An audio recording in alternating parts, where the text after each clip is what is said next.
अरे वा. नमस्कार. 30 डेजसाठी हेल्दी मील्समध्ये आज आहे 11वा दिवस आणि आजचं आपलं नॉनव्हेज मील फक्त 2 चमचे तेलामध्ये असणार आहे. इथे मी 1 चमचा तेलामध्ये बारीक ठेचलेला अद्रक आणि लसूण टाकले, अर्धा चिरलेला कांदा, अर्धा चिरलेला टोमॅटो टाकला आणि छानपैकी तो लवकर शिजण्यासाठी वाफेवरती मी शिजवणार आहे 5 ते 6 मिनिटासाठी.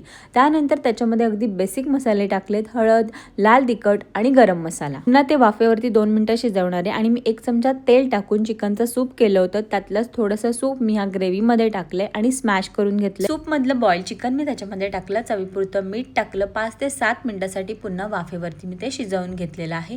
इथे करते मी फुलके बिना तेल आणि तूप लावलेले. त्यानंतर आहे आज माझी आवडीची कोशिंबीर. त्याच्यामध्ये आहे फेटलेलं दही, किसलेली काकडी, थोडीशी कोथिंबीर, लाल तिखट, चवीपुरतं मीठ आणि अगदी अर्धा चमचाला कमी तेलामध्ये जिरं, मोहरी, हिंग, कढीपत्त्याचा मी तडका दिलेला आहे. तर आज आपल्या ताटामध्ये आहेत 2 फुलके, त्यानंतर आहे चिकन सूप आहे आणि त्यानंतर आहे मस्तपैकी काकडीची कोशिंबीर. तर तुम्हाला आजचं मील कसं वाटलं मला कमेंट करून नक्की सांगा. बाय.